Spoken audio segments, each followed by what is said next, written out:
myself. Yeah. I'm feeling myself. Welcome back to another episode of Loose Ends, everyone. I'm Cece. I'm Val. And together we are just two brassy broads, always looking to figure out things, so sometimes we're trying to make sense of life's nonsense. We also this is a function of aging, I think, as much of it as anything else. We like sometimes to take a more lighthearted view at some serious topics. And so today we're talking about something that we all do all the time. And I don't think that we all like how much we do it, and nor are we willing necessarily to admit how often we do it, and that is lie. As in lying through omission, by not telling the whole truth, or overtly lying by misstating a truth. And today, because this was a topic that Val thought would be interesting because she had something happen in her real life. And so we're going to start off with Val telling you a little story, and then we shall discuss. Well, and I think I want to preface the story by, what the most valuable thing that I got out of the trust program. I get to drink coffee. And it was the little things holding me back. The little itty bitty lies of, no, I can't go out tonight. I have plans with somebody else. Okay. Little things like that. And when I corrected all that, my life ran better because I was honoring me. And I recognized that, and I learned that in the trust program. So that changed my mind a lot about lying. Okay. Or it changed your perspective on what does lying mean. Yes. Right. Yes.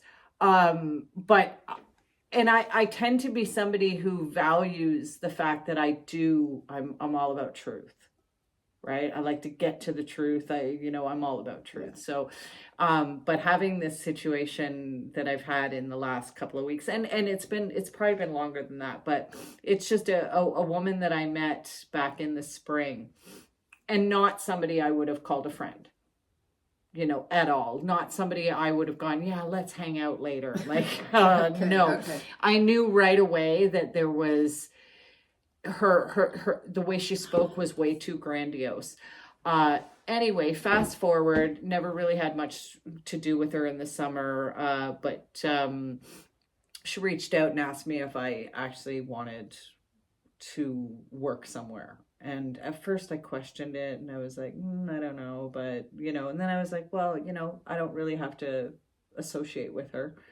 I could just check it out. And I did. And I actually really liked the job. I really liked the job, and I liked the people that I was with. But it all, after a while, the stories coming from this person who was mid-30s.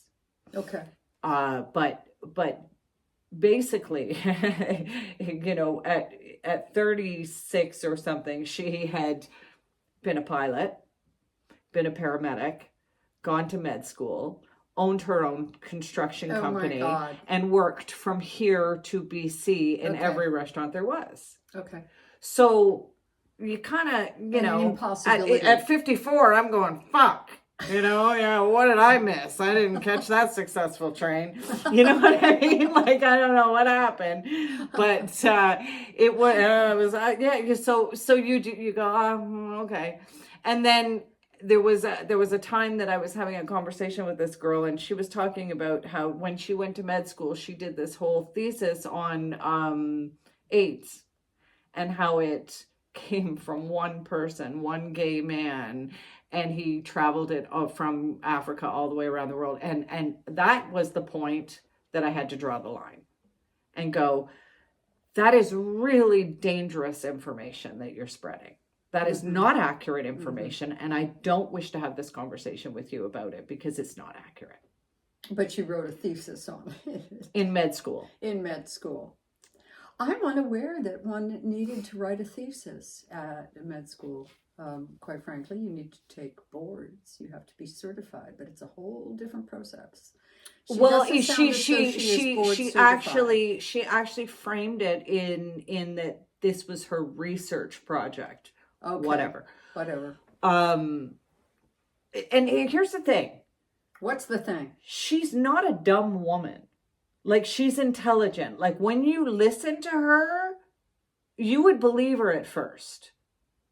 But then and they don't all come out at once either. It's one lie, and then a week, two later, there's something else, and you go, wait, oh, okay. But right. You know what it almost sounds like, or it reminds me of, is Catch Me If You Can. That movie with, because Leonardo. That's an identity crisis, and that's what we're talking about, really. Okay, so I would say back to lying. So you figured out at some point via your gut. Yeah. Versus, and then your intellect. Wait a minute, that's a little bit of training for a 34-year-old. That she was lying. Yeah. But she was lying about her age as well. She was claiming she was 5 years older. So, and you wanted to bring this up because... Well, it was real interesting because I think you should always listen to your instincts when you're around people like that. And my instincts were, just stay away from her personally. Yeah. And I did. Yeah. Because it was a lot of drama. And then, there was this big story and there was a warrant out for her arrest. And at the time I didn't know what her full name was. And then I found out and I looked it up and wow, like these crazy things like, cancer scams, GoFundMe. So she's a professional liar is what she is. She's a scam artist. I guess that's what it comes down to, but it was shocking because, you read these stories, but you don't know them. Yeah. Right? Yeah. And then all of a sudden I'm like, oh, suddenly everything makes sense. Yeah. But I guess there is a certain type of person that really believes that life owes them. And they don't consider it lying. Okay. Can I jump in? Yes. So something that comes up when you say that they don't consider it lying. I think there's a number of if you will, emotional desires or needs that get fulfilled. We used to call them payoffs for negative patterns of behaviors, right, or destructive emotional responses, etc. So I think one of the payoffs for this particular person might be not that it's like this necessity, but more they get to feel special. They get to feel like they got away with something. And I think that there is a certain category of people that like to feel, not that life owes them, but that they got one over on someone else or something else, or I got what I was due because I'm so clever. Yeah. And I think it meets a lot of different kind of needs that way. And I often remember you saying something to me 20 years ago about that there was intelligence and then there was clever. And clever was intelligence with a slime behind it. You know what? I remember that. It's intelligence gone wrong becomes clever. And clever gone wrong becomes slime. Yeah, like that. That is accurate. That's actually a good quote. Yeah, that's accurate. And I always remember that in my brain thinking, because I do believe that my father fits in that very category. Like he's clever gone wrong. Extremely intelligent, like genius intelligent. And yeah, clever gone wrong. Yeah. Yeah. Well, lying. Back to the topic of lying. That we all do it all the time. And I think the question becomes it's a degree. What degree? I remember I did a program with the president, the founder of the company, whose name, and I'll go ahead and say it, he's dead now. It was a great man. Unfortunately, he also had an alcohol issue towards the end of his life. But anyway, his name was Randy Revelle, and he designed the Context series, which I ended up teaching. First took that in the late 80s, okay, and it totally changed my life. But he used to do a one-day workshop seminar on lying. Hmm. And I forget the clever name he came up with, but what I remember about that program, because at the time I was area manager in the East Coast for that company, and so it was my job to fill, the seats and that kind of stuff. And I was standing on the fringe, watching the group, like not really, like I'm not there to like learn or nothing, right? Oh, how little I knew back then. Anyway, I remember he started it off with, raise your hand if you're a liar. That's how he started it, and introducing, here he is, everybody, warm welcome, and we all clap, and then woo-hoo, and he goes, raise your hand if you're a liar. And like one or two hands go up, and he goes, well, by the lack of hands, I can see the rest of you are too.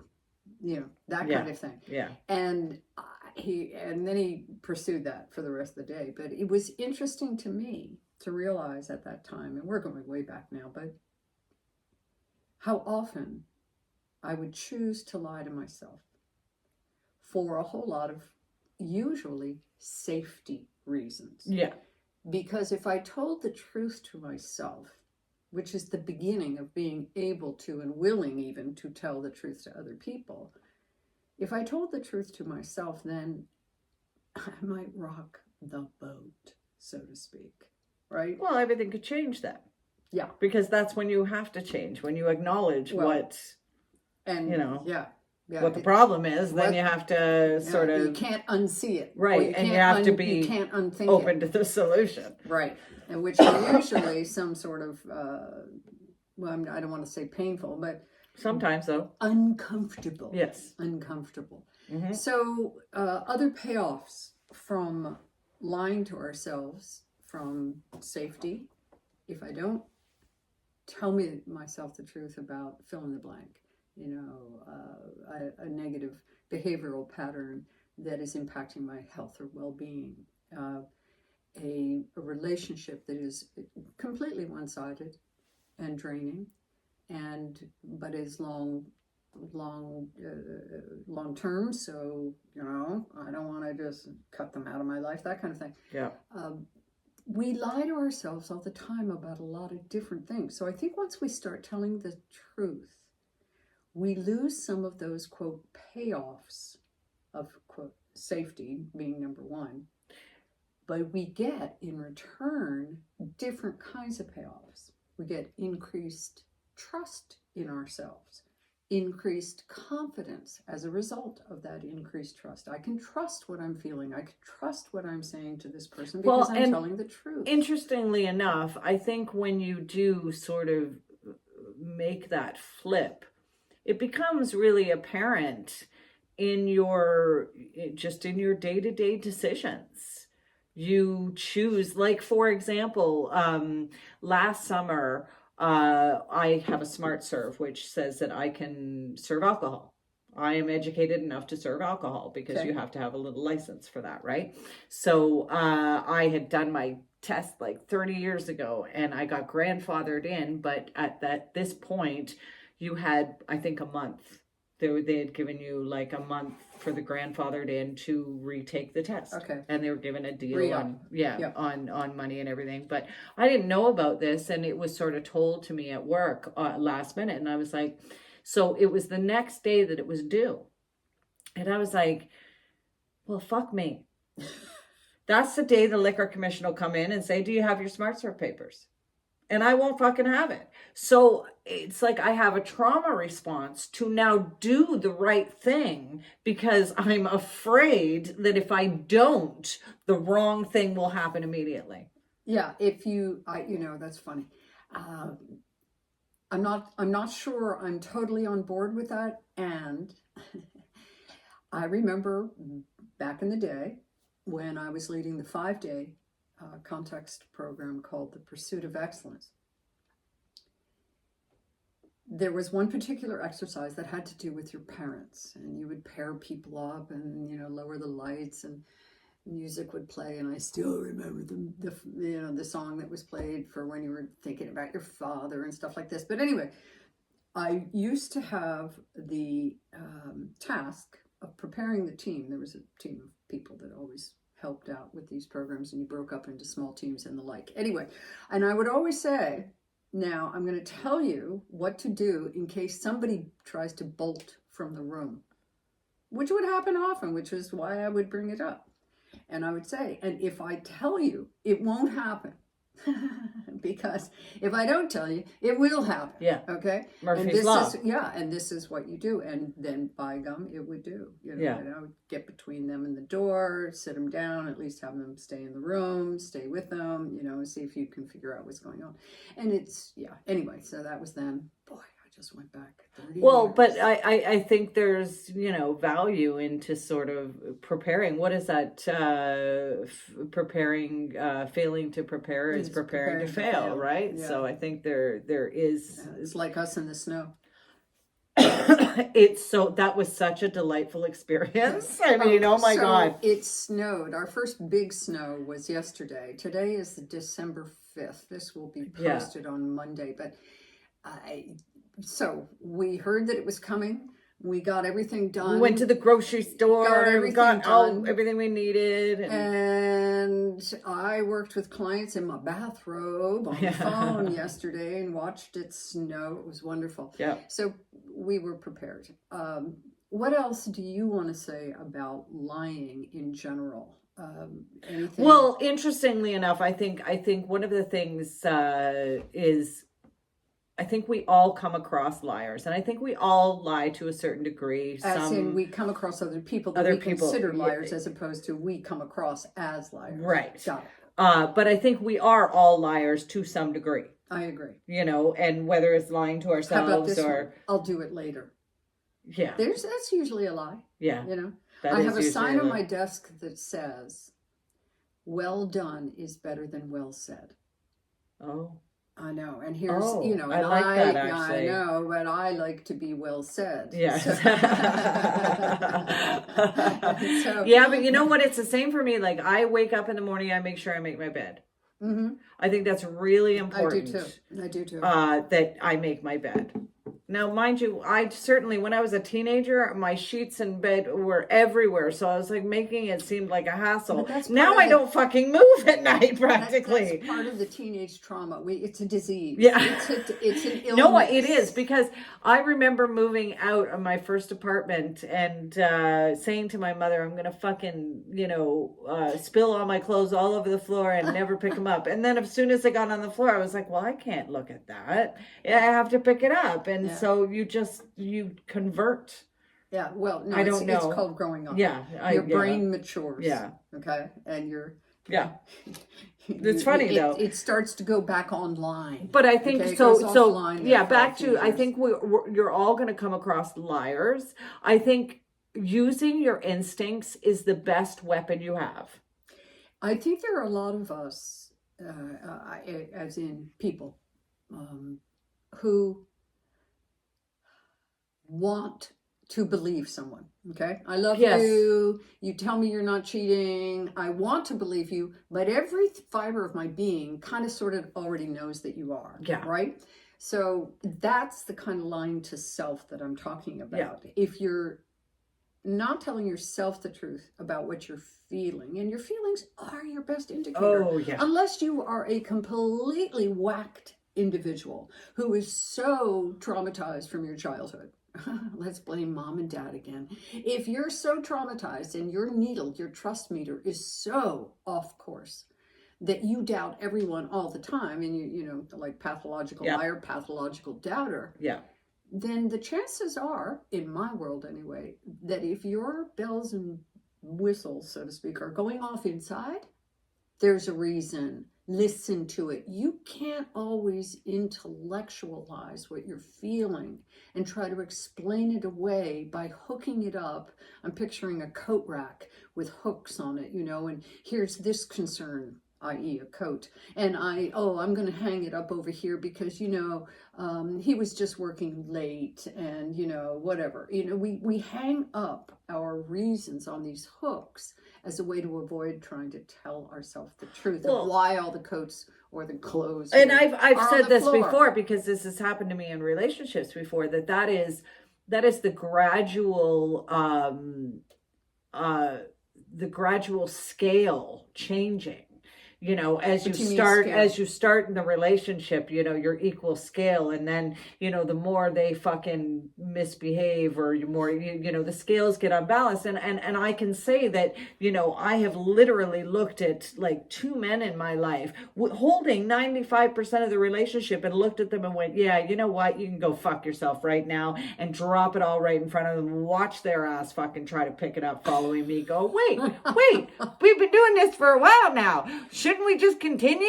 No, go fuck yourself sideways. See you later. Not gonna, you know what I'm saying though? Like, it's like this gradual thing that happens. It's not overnight. Well, no, you reach a tipping point. You do. And the tipping point, and then you lose it. You know? Yeah. I mean, it would 95% was my tipping point, apparently, which is way too fucking much now that I look at it. I'm like, no. Back that fucking number up to like 45. Yeah, or even 10. Right? Yeah. You know, like when there are warning signs early. And There are. I look at previous relationships, and I'm not just talking about, you know, romantic ones, but just friendship-wise or business, where taking someone as a client, when everything in my body was going, is this really going to be worth what they're paying you? Right. And it never was.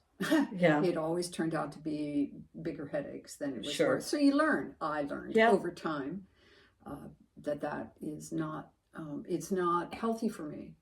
Even if I can't intellectualize and make sense of it, why I mean, on paper, this all looks good, right? This marriage should work. On paper, it all looks good. You know, this job should work on paper. But if that internal buzzer is going off, then I believe you must listen to it. Oh, you have to. Like, I mean, I've had this, you know, many times with friends, you know, like, who don't reciprocate the same amount of energy or time or effort in the relationship. And, you know, the reality is they're not here anymore. So that's where we've gotten to in my adult life, is that you know, and I'd say that my adult life, more in my, you know, going into my crone years, you know, like I've come to the point where, don't talk to me about crone. But no, but you know, it's true. I know I'm there. I'm not going to be embarking on children. You know, I'm not in that phase. So I just think, childless cat lady, you. Yeah, that's me. You know, that's, you know. Anyway, let's get rid of all people like me, because we don't count, you know, in the You're US. not reproducing. Right. Yeah. Although, yeah, anyway, it's a different story. No, yeah, I just think that we all lie. Know who's in front of you, feel what you're feeling, understand what your instincts are telling you. If they're telling you to, you know, basically stay away from somebody, that they're a liar. Chances are. And even if you don't have to voice it, you don't have to tell anybody. You just have to walk away and go, my instincts say they're a liar. Whether it's true or not is fucking irrelevant. Right now, you are not good for my energy. You're not going to bring out the best in me. So that's where you use judgment. There you go. And sometimes it's a person, and I do believe that many people do not recognize that they're lying to themselves. They've made up stories over the course of a lifetime that allow them to maintain the lies of keeping all the coats on the hooks, so that there's no mess. Yeah. And so they don't even know. And those people, unfortunately, I think, you know, and if sometimes they may be family, for example, and I've worked with clients who are like, you know, this is where my mom is, or this is where my brother is, and this is, I don't know how to be with them anymore. Yeah. And so we've worked through that. And my position is around that. If it's not the kind of person that you can go, oh, okay, they're no longer in my life. Where I draw the line is they're no longer in my intimate life. Right. So you don't get the truth, because I am only going to communicate the truth. You don't get Yeah. what I'm feeling about the challenges that Yeah. might be facing me or the victories I might have experienced. You don't get the details. You get No. you get the Cliff Notes version, and that maintains the relationship on a cordial and less volatile kind of Yeah. I mean, my mom. I don't know what I was going to say there. I just kind of petered out, but a volatile manner. Yeah. Was the word I was When I looking was for. growing up, I lied a lot. And my mom had to really pull me out of it. And one of the things I remember her saying is every time she would catch me, and she would catch me on timelines and stuff, because she was good at it, right? She was good at like knowing exactly, like reading between the lines and talking to me. So she would say to me a lot, Valerie, if you are going to be a good liar, you better have a damn good memory. True that.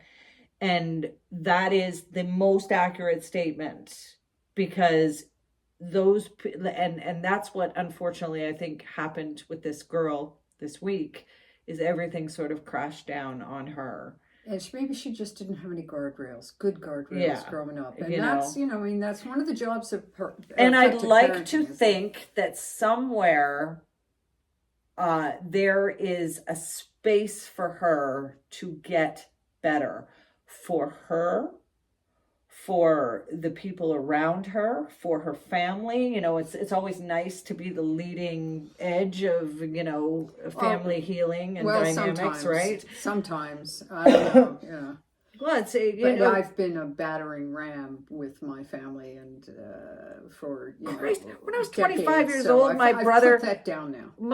I told my brother we were dysfunctional. He got so angry with me. Yeah. He was like, "You will not call me dysfunctional." Now today he's like, we put the fucking fun in dysfunctional, for fuck's sakes. You know what I mean? Like, that's how he's feeling, because that's accurate. We grow up and we realize. So maybe the bottom line here is that lying is a natural survival technique, and we all do it.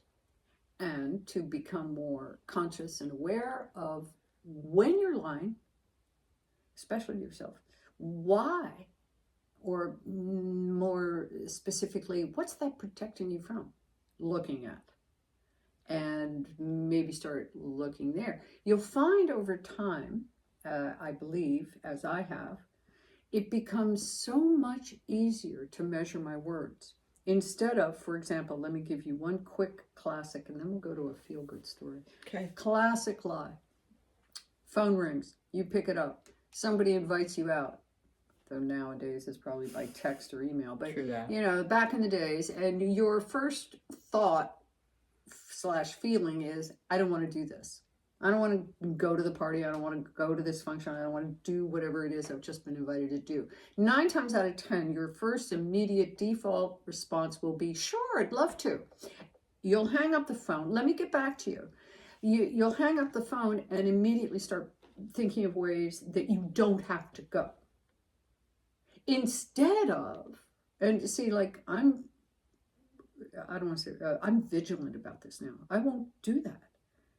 I will say, let me think about that. Or if I don't want to go, and I've already made plans, and the plans I've made are chocolate ice cream in front of the TV on a Friday night with a movie of my choice, then I say, that is a lovely invitation. Thank you so much. Perhaps another time. Unfortunately, I have plans already.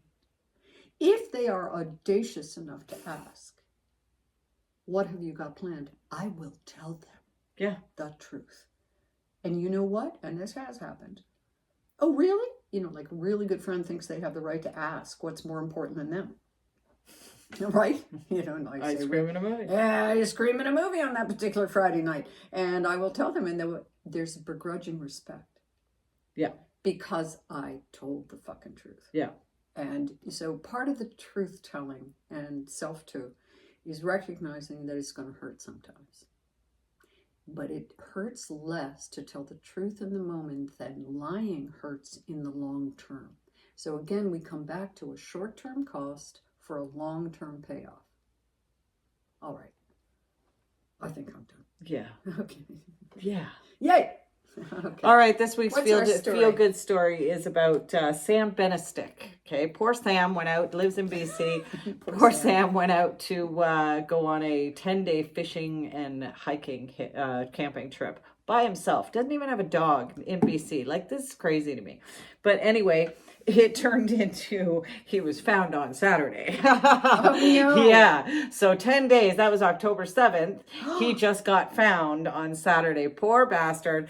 He was out there and he had frostbite and exhaustion, and so he's been found. And How did he get lost? I mean, did he just lose got the turned trail? around? You know, Right. it's BC. Like, Yeah. to me, you Yeah. need to be carrying like a compass with a fucking, radar that's gonna get And to a somebody for the bears. or a dog or something, Or right? something. But anyway, he's safe. Okay. Thank Good the Lord. For him. So we're very happy that Okay. Sam Benestick didn't Sam. die. Sam Sam- Gamwise. What's his name? Sam Benestick. No, but the Gamwise Hobbit. G. Yeah. He made yeah. it back to the Right. Hobbit. Right. Made it back to the Shire. Sam. Okay. So I don't know what Sam encountered out there, but let's hope he didn't come across any Oh, I'm Bigfoots. sure somebody's going to approach him and say, "Hey, we want to make a movie." Right? Yeah. Tell us your story. 6 days. Well, thank you everyone for joining in for another episode wherein we attempted to make a little more sense of why we lie and what we can do about it, and recognizing the payoffs. Have a great week. Have a great week, everybody. We'll see you next. Take care.